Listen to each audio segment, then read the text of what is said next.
आज हम प्रकाशिकी का अध्ययन करेंगे, ऑप्टिक्स का अध्ययन करेंगे। ऑप्टिक्स के अंतर्गत अपने कोर्स में दो चैप्टर हैं। एक किरण प्रकाशिकी यानी प्रकाश की किरण प्रकृति से संबंधित घटनाओं का अध्ययन, और दूसरा है तरंग प्रकाशिकी यानी प्रकाश की तरंग प्रकृति से संबंधित घटनाओं का अध्ययन करेंगे। तो पहला जो चैप्टर है अपना किरण प्रकाशिकी, जिसके अंतर्गत अपन प्रकाश की किरण प्रकृति से संबंधित घटनाओं का अध्ययन करेंगे, और दूसरा जो चैप्टर होगा तरंग प्रकाशिकी, जिसके अंतर्गत प्रकाश की तरंग प्रकृति से संबंधित घटनाओं का अध्ययन करेंगे। देखिए, मैं इन चैप्टरों में जो कंटेंट ब्लैक बोर्ड पर जिनका वर्क आवश्यक है उतना ब्लैक बोर्ड वर्क करूंगा।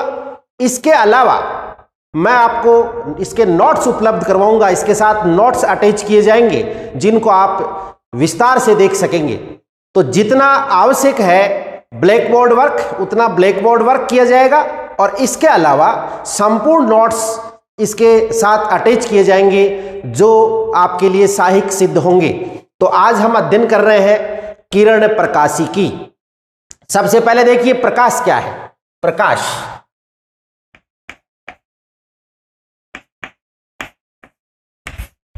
प्रकाश एक ऊर्जा है जो कि हमारी दृष्टि संवेदना को जागृत करती है। प्रकाश एक ऊर्जा है जो कि हमारी दृष्टि संवेदना को जागृत करती है, जिससे हमें सांसारिक वस्तुएं दिखाई देती हैं। प्रकाश सरल रेखा में संचरित होता है। प्रकाश के संचरण पथ या गमन पथ को प्रकाश किरण कहते हैं, और प्रकाश किरणों के समूह को प्रकाश पुंज कहते हैं। तो देखिए, प्रकाश एक ऊर्जा है, एक ऊर्जा है जिससे हमारी दृष्टि संवेदना जागृत होती है, अर्थात जिससे हमें सांसारिक वस्तुएं दिखाई देती हैं। प्रकाश सरल रेखा में संचरित होता है। सरल रेखा में संचरण, प्रकाश का जो संचरण है, गमन जो है वो एक सरल रेखा में होता है। संचरण पथ को, जो संचरण पथ है या गमन पथ है, संचरण पथ को प्रकाश किरण कहते हैं। प्रकाश किरण, और प्रकाश किरणों के समूह को, प्रकाश किरणों का समूह, प्रकाश किरणों के समूह को प्रकाश पुंज कहते हैं। प्रकाश पुंज कहते हैं। प्रकाश का जो तरंगदैर्घ्य है, प्रकाश का तरंगदैर्घ्य ये 3800 एंगस्ट्रॉम मिनट से 7800 7800 एंगस्ट्रॉम मिनट के मध्य होता है। 3800 एंगस्ट्रॉम मिनट से 7800 एंगस्ट्रॉम मिनट के मध्य होता है प्रकाश का तरंगदैर्घ्य। प्रकाश की जो चाल है वायु या निर्वात में, प्रकाश की चाल वायु या निर्वात में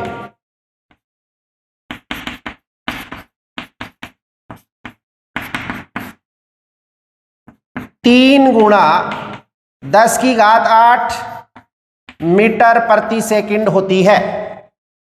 वायु या निर्वात में प्रकाश की चाल 3 गुणा 10⁸ मीटर प्रति सेकंड होती है, तथा प्रकाश का तरंगदैर्घ्य 3800 एंगस्ट्रॉम मिनट से 7800 एंगस्ट्रॉम मिनट के मध्य होता है।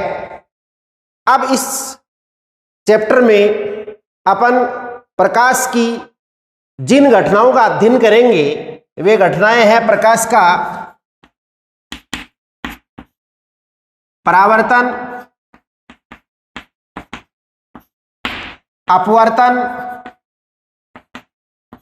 विक्षेपण,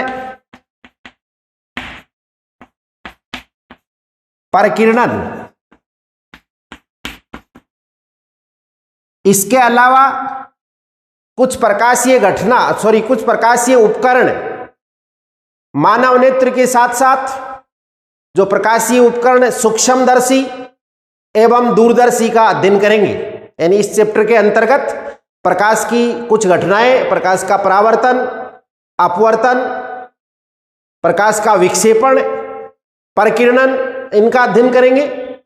इसके अलावा मानव नेत्र के साथ साथ जो प्रकाशीय उपकरण है सूक्ष्मदर्शी और दूरदर्शी, इनका अध्ययन इस चैप्टर के अंतर्गत करेंगे।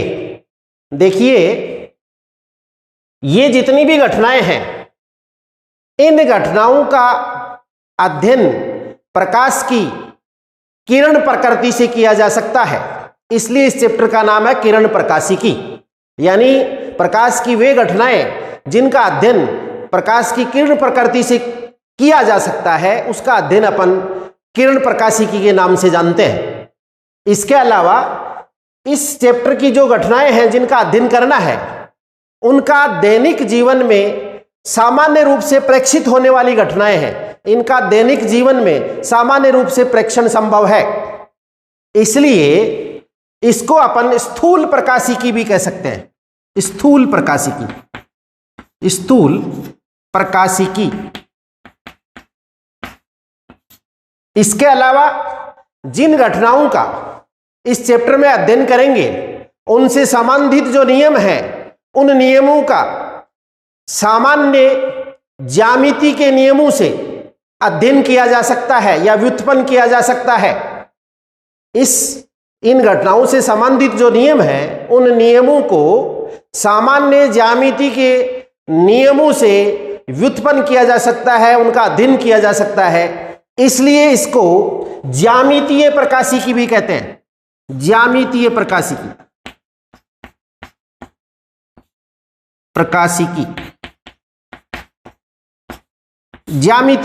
भी कहते हैं।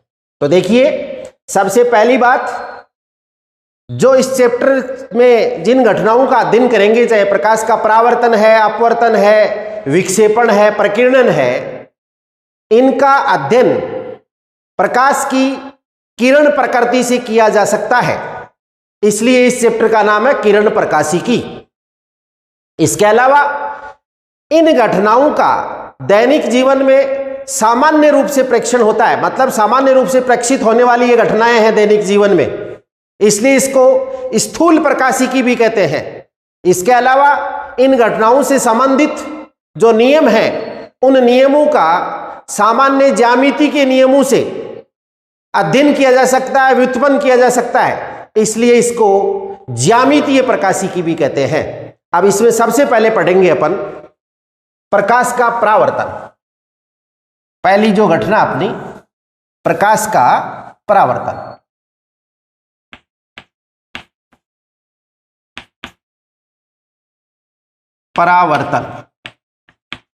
देखिए, क्या है प्रकाश का परावर्तन? किस घटना को कहते हैं अपन प्रकाश का परावर्तन? प्रकाश किरण किसी माध्यम में संचरित होती हुई किसी दूसरे माध्यम के तल से टकराकर पुनः उसी माध्यम में लौट जाती है, तो यह घटना प्रकाश का परावर्तन कहलाती है। यानी प्रकाश किरण है, ये कोई एक माध्यम है, माध्यम 1, ये नीचे दूसरा माध्यम है, माध्यम 2। ये दोनों माध्यमों का पृथक्कारी तल है। कोई प्रकाश किरण किसी एक माध्यम में संचरित होती हुई दूसरे माध्यम की सतह से टकराकर पुनः उसी माध्यम में लौट जाती है, तो यह घटना प्रकाश का परावर्तन कहलाती है। जब कोई प्रकाश किरण किसी एक माध्यम में संचरित होती हुई दूसरे माध्यम की सतह से टकराकर पुनः उसी माध्यम में लौट जाती है, तो यह घटना प्रकाश का परावर्तन कहलाती है। दोनों माध्यमों के पृथक्कारी तल के जिस बिंदु से प्रकाश किरण टकराकर लौटती है, यानी जिस बिंदु पर उसका परावर्तन होता है, उस बिंदु पर उस तल के लंबवत खींची गई रेखा इस तल के इस बिंदु से परावर्तन होता है, यानी प्रकाश किरण टकराकर पुनः उसी माध्यम में लौटती है। तो तल के इस बिंदु पर खींची गई अभिलंब रेखा, मतलब इस तल के लंबवत खींची गई रेखा अभिलंब कहलाती है। अभिलंब, ये आपतित प्रकाश किरण है। आपतित प्रकाश किरण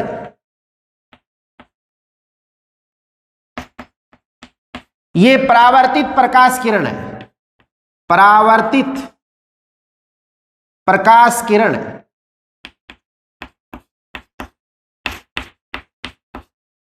आपतित प्रकाश किरण अभिलंब के साथ जो कोण बनाती है वो आपतन कोण कहलाता है, इसको आई से व्यक्त करते हैं। और ये परावर्तित प्रकाश किरण अभिलंब के साथ जो कोण बनाती है वो परावर्तन कोण कहलाता है, इसको आर से व्यक्त करते हैं। तो यहां आई आपतन कोण है, आपतन कोण,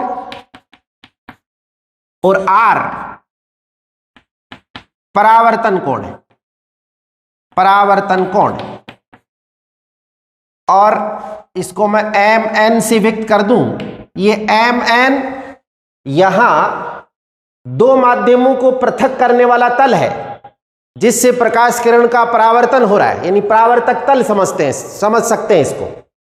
तो देखिए, जब कोई प्रकाश किरण किसी एक माध्यम में संचरित होती हुई किसी दूसरे माध्यम की सतह से टकराकर पुनः उसी माध्यम में लौट जाती है तो प्रकाश की यह घटना प्रकाश का परावर्तन कहलाती है।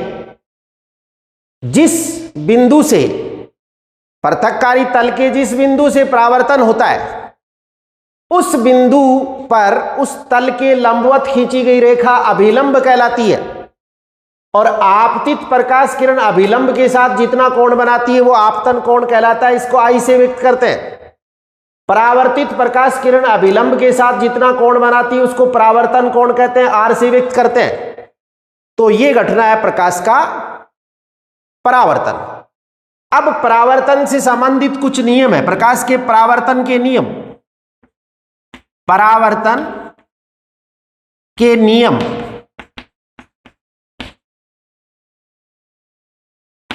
देखिए परावर्तन के 3 नियम है। परावर्तन का पहला नियम, जब किसी सतह से प्रकाश किरण का परावर्तन होता है तो आपतन कोण आई का मान परावर्तन कोण आर के बराबर होता है, तुल्य होता है। जब किसी सतह से प्रकाश किरण का परावर्तन होता है तो आपतन कोण आई का मान परावर्तन कोण आर के बराबर होता है, यानी आपतन कोण आई का मान परावर्तन कोण आर के बराबर होता है, पहला नियम। दूसरा नियम, आपतित प्रकाश किरण, परावर्तित प्रकाश किरण व अभिलंब तीनों एक ही तल में व एक बिंदुगामी होते हैं। प्रकाश के परावर्तन की घटना में आपतित प्रकाश किरण, ये परावर्तित प्रकाश किरण और अभिलंब तीनों एक ही तल में व एक बिंदुगामी होते हैं। परावर्तन का दूसरा नियम।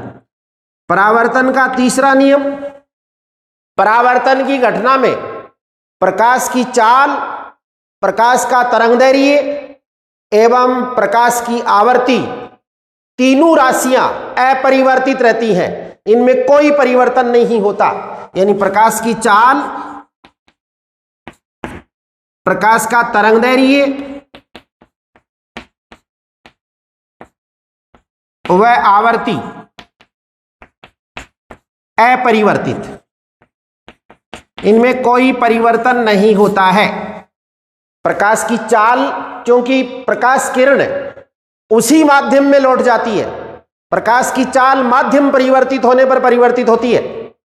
प्रकाश का तरंगदैर्घ्य भी और प्रकाश की आवर्ती भी, ये तीनों राशियां अपरिवर्तित रहती हैं। प्रकाश की चाल, प्रकाश का तरंगदैर्घ्य और प्रकाश की आवर्ती, ये तीनों राशियां अपरिवर्तित, इनमें कोई परिवर्तन नहीं होता, अपरिवर्तित रहती है। तो ये है प्रकाश के परावर्तन के नियम। पहला नियम, प्रकाश के परावर्तन की घटना में आपतन कोण I का मान परावर्तन कोण R के बराबर होता है।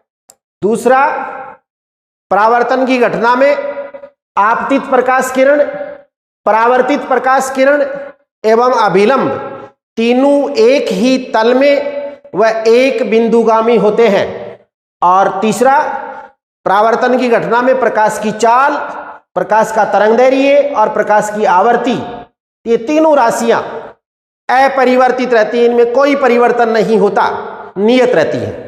तो ये है प्रकाश का परावर्तन।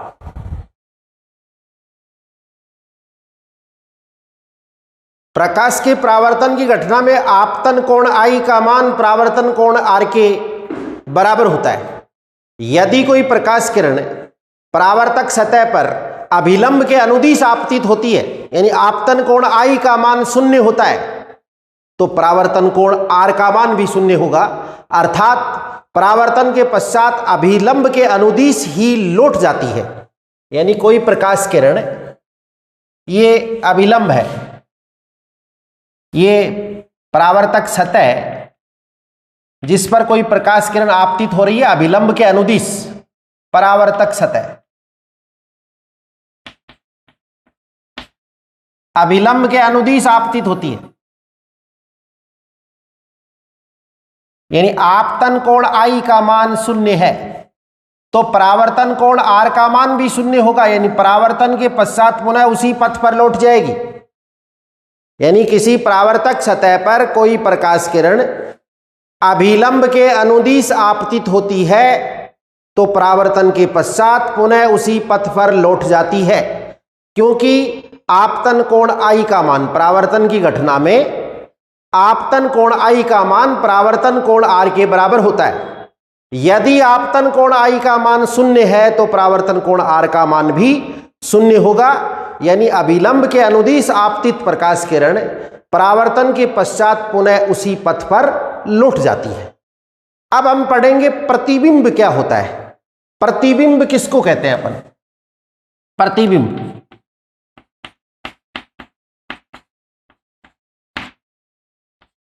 देखिए, किसी वस्तु से आपतित प्रकाश किरणें परावर्तन या अपवर्तन के पश्चात जिस बिंदु पर मिलती हैं या जिस बिंदु पर मिलती हुई प्रतीत होती हैं, उस बिंदु पर उस वस्तु की उपस्थिति का आभास होता है, अनुभूति होती है। उस आभास या अनुभूति को ही प्रतिबिंब कहते हैं। देखिए, किसी वस्तु से आपतित प्रकाश किरणें परावर्तन या अपवर्तन के पश्चात जिस बिंदु पर मिलती है या जिस बिंदु पर मिलती हुई प्रतीत होती है, उस बिंदु पर उस वस्तु की उपस्थिति का आभास होता है या अनुभूति होती है। उस आभास या अनुभूति को ही प्रतिबिंब कहते हैं। ये प्रतिबिंब 2 प्रकार के होते हैं। एक होता है प्रतिबिंब 2 प्रकार के, एक वास्तविक प्रतिबिंब और एक होता है आभासी प्रतिबिंब। वास्तविक प्रतिबिंब,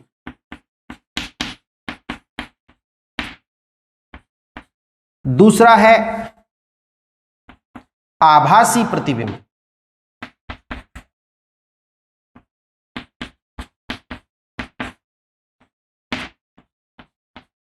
वास्तविक प्रतिबिंब और दूसरा आभासी प्रतिबिंब।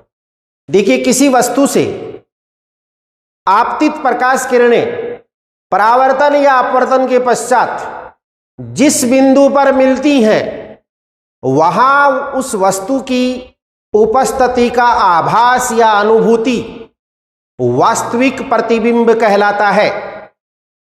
तथा किसी वस्तु से आपतित प्रकाश किरणें परावर्तन या अपवर्तन के पश्चात जिस बिंदु पर मिलती हुई प्रतीत होती हैं उस बिंदु पर वस्तु की उपस्थिति का आभास या अनुभूति आभासी प्रतिबिंब कहलाता है। पुनः समझ ले, किसी वस्तु से आपतित प्रकाश किरणें परावर्तन या अपवर्तन के पश्चात जिस बिंदु पर मिलती हैं उस बिंदु पर वस्तु की उपस्थिति का आभास या अनुभूति वास्तविक प्रतिबिंब कहलाता है तथा किसी वस्तु से आपतित प्रकाश किरणें परावर्तन या अपवर्तन के पश्चात जिस बिंदु पर मिलती हुई प्रतीत होती हैं उस बिंदु पर वस्तु की उपस्थिति का आभास या अनुभूति आभासी प्रतिबिंब कहलाता है। यानी प्रतिबिंब दो प्रकार का होता है, वास्तविक प्रतिबिंब और दूसरा आभासी प्रतिबिंब। देखिए, जो वास्तविक प्रतिबिंब है यह सदैव सीधा बनता है, सदैव उल्टा बनता है, सदैव उल्टा बनता है।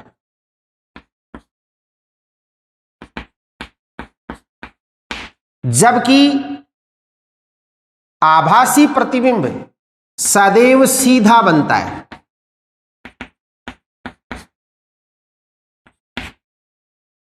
वास्तविक प्रतिबिंब सदैव उल्टा बनता है, जबकि आभासी प्रतिबिंब सदैव सीधा बनता है। तो यह है प्रतिबिंब। पहली बात, क्या होता है प्रतिबिंब? और यह प्रतिबिंब दो प्रकार का, एक वास्तविक प्रतिबिंब और दूसरा आभासी प्रतिबिंब। वास्तविक प्रतिबिंब सदैव उल्टा बनता है, जबकि आभासी प्रतिबिंब सदैव सीधा बनता है। अब हम इस चैप्टर में पढ़ेंगे गोलीय दर्पण। तो क्या है गोलीय दर्पण? देखिए, गोलीय दर्पण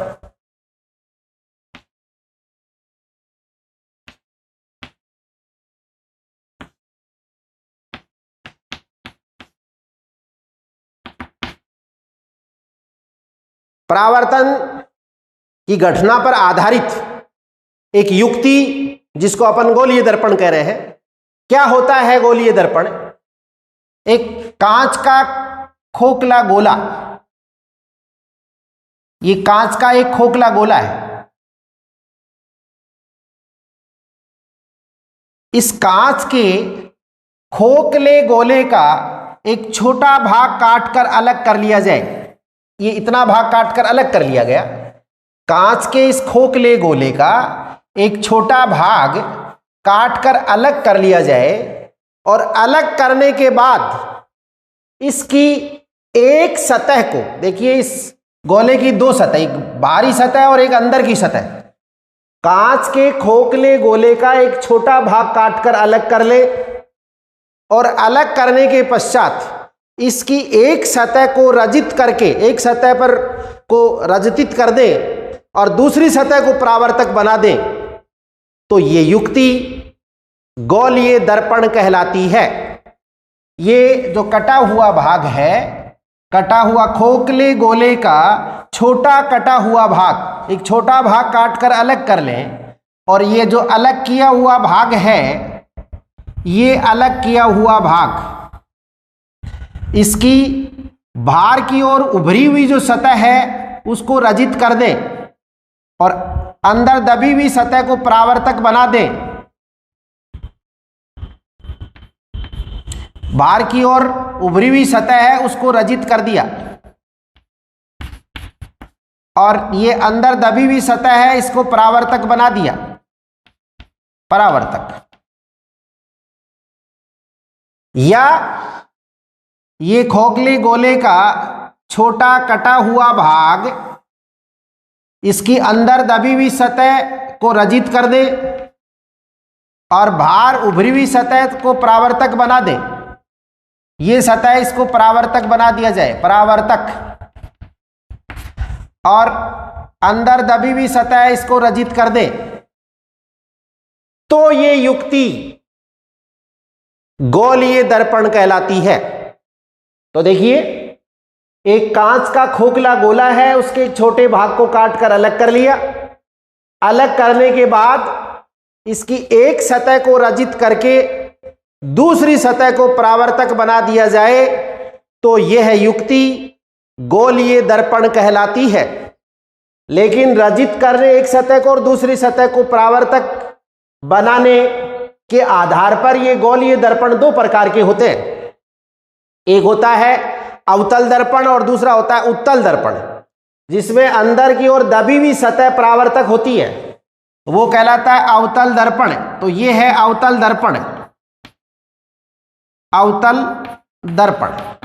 और जिसमें बाहर की ओर उभरी हुई सतह परावर्तक होती है वो कहलाता है उत्तल दर्पण, उसको उत्तल दर्पण कहते हैं। पुनः समझ ले एक बार, एक कांच का खोखला गोला है, इस कांच के खोखले गोले का एक छोटा भाग काटकर अलग कर लिया जाए और इस छोटे भाग की एक सतह को रजित करके दूसरी सतह को परावर्तक बना दिया जाए तो यह है युक्ति गोलीय दर्पण कहलाती है। क्योंकि इसकी एक सतह को रजित करके दूसरी सतह को परावर्तक बनाने के दो तरीके हैं।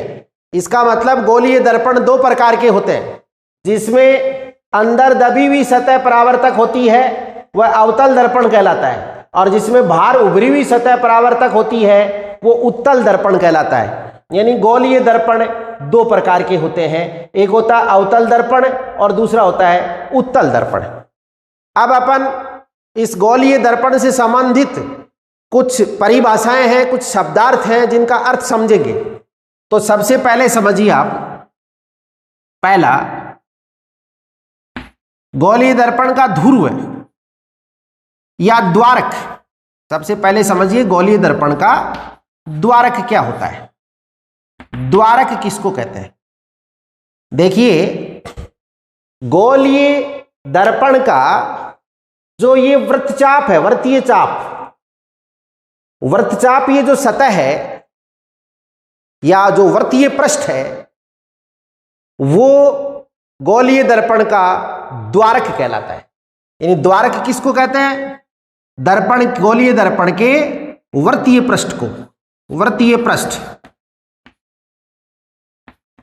गोलीय दर्पण का जो वर्तीय पृष्ठ है, ये जो पृष्ठ है गोलीय दर्पण का, इसको कहते हैं अपन गोलीय दर्पण का द्वारक।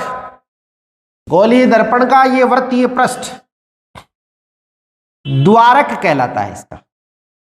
दूसरा है ध्रुव, जिसको पी से व्यक्त करते हैं। ध्रुव को पी से व्यक्त करेंगे तो देखिए क्या होता है। ध्रुव गोलीय दर्पण का जो द्वारक है, यानी इसका जो वर्तीय पृष्ठ है, उस वर्तीय पृष्ठ का मध्य बिंदु, ये इसका जो वर्तीय पृष्ठ है, इसका मध्य बिंदु, बीच का बिंदु, ये कहलाता है ध्रुव। इसका ये मध्य बिंदु ये कहलाता है ध्रुव, पी। तो गोलीय दर्पण के द्वारक का मध्य बिंदु उसका ध्रुव कहलाता है। तीसरा है वक्रता केंद्र। वक्रता केंद्र किसको कहते हैं, वक्रता केंद्र क्या होता है, इस वक्रता केंद्र को सी से व्यक्त करते हैं। देखिए, ये जो गोलीय दर्पण है ये किसी खोखले गोले का एक भाग है। ये जिस खोखले गोले का भाग होता है, जैसे ये भाग आपने इस खोखले गोले का इतना भाग, छोटा भाग काट कर अलग कर लिया, तो ये जो छोटा भाग है इस खोखले गोले का एक भाग है। ये इस गोले का जो केंद्र बिंदु है ये सी, ये इस गोलीय दर्पण का वक्रता केंद्र कहलाता है।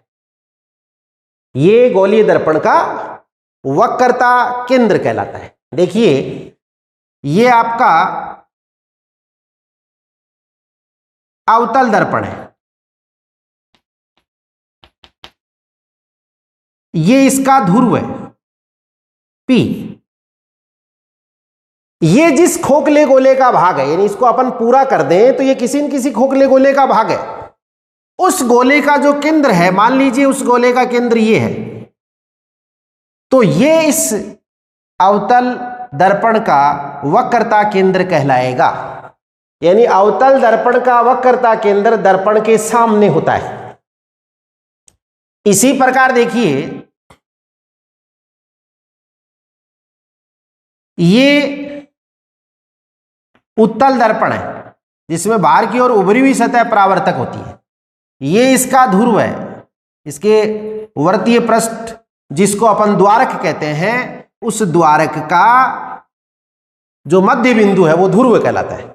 ये किसी न किसी खोखले गोले का भाग है। इसको अपन पूरा कर दें तो ये खोखला गोला बनेगा। ये जिस खोखले गोले का भाग है उसका केंद्र, मान लीजिए उस खोखले गोले का केंद्र बिंदु ये है, ये इस गोलीय दर्पण का वक्रता केंद्र कहलाता है। इसका मतलब जो आपका अवतल दर्पण है उसका वक्रता केंद्र दर्पण के सामने होता है, जबकि उत्तल दर्पण का वक्रता केंद्र दर्पण के पीछे होता है। अवतल दर्पण का वक्रता केंद्र दर्पण के सामने होता है, जबकि उत्तल दर्पण का वक्रता केंद्र दर्पण के पीछे होता है। तो क्या है वक्रता केंद्र, बात समझ में आई? गोलीय दर्पण जिस खोखले गोले का भाग होता है उस खोखले गोले का केंद्र बिंदु ही उस गोलीय दर्पण का वक्रता केंद्र कहलाता है। इसको सी से व्यक्त करते हैं अपन। अब एक शब्द आता है इसकी मुख्य अक्ष। मुख्य अक्ष किसको कहते हैं? चौथी जो परिभाषा है मुख्य अक्ष। मुख्य अक्ष किसको कहते हैं? देखिए, गोलीय दर्पण के ध्रुव और उसके वक्रता केंद्र को मिलाने वाली रेखा मुख्य अक्ष कहलाती है। यह मुख्य अक्ष है। यह गोलीय दर्पण का ध्रुव है और यह वक्रता केंद्र, ये मिलाने वाली रेखा जो है ये मुख्य अक्ष कहलाती है। क्योंकि ये गोलीय दर्पण की रेडियस यानी सी और पी के बीच की जो दूरी है वो उसकी त्रिज्या भी है। इसका मतलब ये जो मुख्य अक्ष है वो ध्रुव पर 90 डिग्री का कोण बनाएगी। इसके अलावा गोलीय दर्पण के वक्रता केंद्र को गोलीय दर्पण के द्वारक या उसके वर्तीय पृष्ठ के किसी भी बिंदु से मिलाने वाली जो रेखा है उसको अपन अक्ष कह सकते हैं। ये गोलीय दर्पण की अक्ष है। वक्रता केंद्र को ध्रुव से मिलाने वाली रेखा मुख्य अक्ष। इसके अलावा किसी भी बिंदु को मिला दें अपन, गोलीय दर्पण के द्वारक के किसी भी बिंदु को वक्रता केंद्र से मिला दिया जाए तो वो मिलाने वाली रेखा अक्ष कहलाती है। और ये गोलीय दर्पण की सतह पर सदैव अभिलंब होती है, यानी 90 डिग्री का कोण बनाती है। गोलीय दर्पण के द्वारक के किसी भी बिंदु को वक्रता केंद्र से मिला दें तो वो मिलाने वाली रेखा गोलीय दर्पण की सतह पर अभिलंब होती है, अर्थात 90 डिग्री का कोण बनाती है। तथा वक्रता केंद्र को मुख्य ध्रुव से मिलाने वाली जो रेखा है वो भी उस सतह पर अभिलंब होती है, लेकिन वो मुख्य अक्ष कहलाती है। और अन्य बिंदुओं को मिलाने वाली रेखाओं को अपन अक्ष कह सकते हैं। तो चाहे अक्ष हो चाहे मुख्य अक्ष हो, ये सभी गोलीय दर्पण की सतह पर अभिलंब होती हैं, 90 डिग्री का कोण बनाती हैं। तो मुख्य अक्ष क्या है, बात समझ में आई? देखिए, गोलीय दर्पण के वक्रता केंद्र को गोलीय दर्पण के ध्रुव से मिलाने वाली रेखा गोलीय दर्पण की मुख्य अक्ष कहलाती है।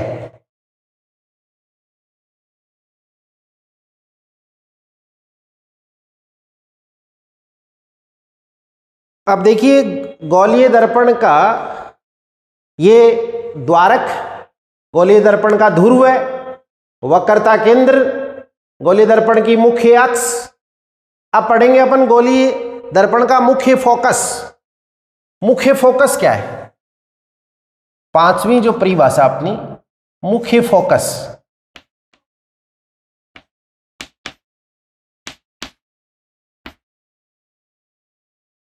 देखिए, गोलीय दर्पण पर उसकी मुख्य अक्ष के समांतर आपतित प्रकाश किरणें गोलीय दर्पण से परावर्तन के पश्चात मुख्य अक्ष के जिस बिंदु पर मिलती हैं या मुख्य अक्ष के जिस बिंदु से आती हुई प्रतीत होती है, मुख्य अक्ष के उस बिंदु को गोलीय दर्पण का मुख्य फोकस कहते हैं। देखिए, ये आपका गोलीय दर्पण,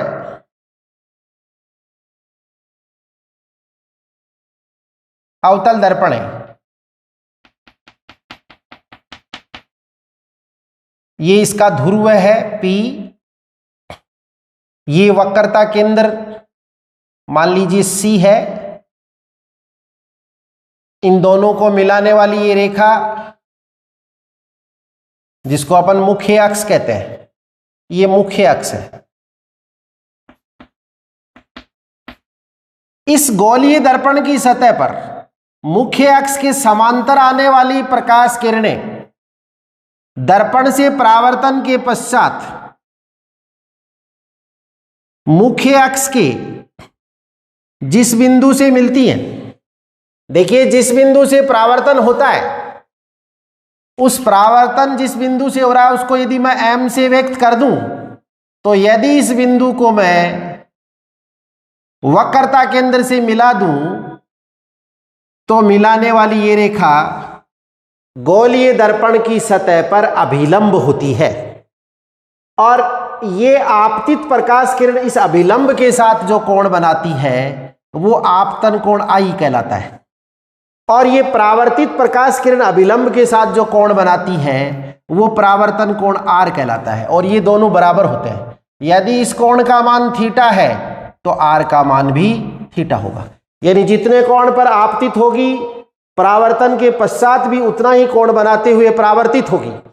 तो ये जिस बिंदु से होकर गुजरती है परावर्तित प्रकाश किरण मुख्य अक्ष के जिस बिंदु से, उसको कहते हैं गोलीय दर्पण का मुख्य फोकस। तो मुख्य अक्ष के समांतर आपतित प्रकाश किरण गोलीय दर्पण के से परावर्तन के पश्चात जिस बिंदु मुख्य अक्ष के जिस बिंदु से होकर गुजरती है वो कहलाता है मुख्य फोकस। इसी प्रकार देखिए, ये उत्तल दर्पण है, उत्तल दर्पण ये इसका मुख्य अक्ष है, ये ध्रुव P, ये वक्रता केंद्र C। अब इस मुख्य अक्ष के समानांतर कोई प्रकाश किरण आपतित हो रही है इस गोलीय दर्पण उत्तल दर्पण की सतह पर, और सतह के जिस बिंदु पर आपतित हो रही है यदि उस बिंदु को वक्रता केंद्र से मिला दें तो मिलाने वाली ये रेखा गोलीय सतह पर अभिलंब होगी। जिस बिंदु पर यह प्रकाश किरण आपतित हो रही है यदि इसको मैं M से व्यक्त कर दूं तो ये आपतित प्रकाश किरण इसके साथ जितना कोण बनाएगी अभिलंब के साथ वो आपतन कोण I कहलाता है, क्योंकि जितने कोण पर ये आपतित होगी उतना ही अभिलंब के साथ कोण बनाते हुए परावर्तित होगी। ये परावर्तन का प्रथम नियम है, यानी I का मान यदि थीटा है तो R का मान भी थीटा होगा। इस अभिलंब के साथ उतना ही कोण बनाते हुए ये परावर्तित होगी। यदि इसको अपन पीछे बढ़ा दें, इस बिंदु M को मैं यहां व्यक्त कर देता हूं, यदि इसको अपन पीछे बढ़ा दें तो ये अपने को यहां से कहीं से आती हुई प्रतीत होती है, तो ये कहलाता है इसका मुख्य फोकस। तो देखिए, गोलीय दर्पण की सतह पर मुख्य अक्ष के समांतर आने वाली प्रकाश किरण गोलीय दर्पण से परावर्तन के पश्चात मुख्य अक्ष के जिस बिंदु से गुजरती है या परावर्तन के पश्चात मुख्य अक्ष के जिस बिंदु से आती हुई प्रतीत होती है उस बिंदु को मुख्य फोकस कहते हैं। तो इसमें तो मुख्य फोकस होता है वास्तविक, इसमें मुख्य फोकस होता है आभासी। इससे आती हुई ये परावर्तन के पश्चात प्रकाश किरण मुख्य फोकस के मुख्य अक्ष के इस बिंदु से आती हुई प्रतीत हो रही है, ये कहलाता है इस उत्तल दर्पण का मुख्य फोकस। और इसमें मुख्य अक्ष के समांतर आपतित प्रकाश किरण अवतल दर्पण के से परावर्तन के पश्चात मुख्य अक्ष के इस बिंदु से होकर गुजरती है, ये कहलाता है अवतल दर्पण का मुख्य फोकस। तो अवतल दर्पण का मुख्य फोकस वास्तविक होता है, जबकि उत्तल दर्पण का मुख्य फोकस आभासी होता है। वहां से वो आती हुई प्रतीत होती है, जबकि उत्तल दर्पण में उस मुख्य फोकस से होकर गुजरती है। तो गोलीय दर्पण में मुख्य अक्ष के समांतर आपतित प्रकाश किरण गोलीय दर्पण से परावर्तन के पश्चात मुख्य अक्ष के जिस बिंदु से गुजरती है, यदि अवतल दर्पण है तो मुख्य अक्ष के जिस बिंदु से गुजरती है यदि अवतल दर्पण है तो, या मुख्य अक्ष के जिस बिंदु से आती हुई प्रतीत होती है यदि उत्तल दर्पण है तो मुख्य अक्ष के उस बिंदु को मुख्य फोकस कहते हैं और इसको कैपिटल एफ से व्यक्त करते हैं। अब एक परिभाषा है वक्रता त्रिज्या। वक्रता त्रिज्या मुख्य फोकस को कैपिटल एफ से व्यक्त करते हैं। वक्रता त्रिज्या इसको अपन कैपिटल आर से व्यक्त करते हैं। देखिए वक्रता त्रिज्या क्या है। वक्रता केंद्र की ध्रुव से दूरी, गोलीय दर्पण के ध्रुव से वक्रता केंद्र की दूरी, ये वक्रता त्रिज्या कहलाती है। ध्रुव से वक्रता केंद्र की दूरी वक्रता त्रिज्या कहलाती है। तो ध्रुव से यानी ये ध्रुव और ये वक्रता केंद्र, तो ये जो बीच की दूरी है इसको कहते हैं अपन वक्रता त्रिज्या। जबकि फोकस दूरी किसको कहते हैं? फोकस दूरी, फोकस दूरी को स्मॉल एफ से व्यक्त करेंगे। तो फोकस दूरी क्या होती है? गोलीय दर्पण के ध्रुव से फोकस की दूरी फोकस दूरी कहलाती है। इस दूरी को कहते हैं अपन फोकस दूरी। गोलीय दर्पण के ध्रुव से मुख्य फोकस की जो दूरी है वो फोकस दूरी कहलाती है। इसको स्मॉल एफ से व्यक्त करते हैं।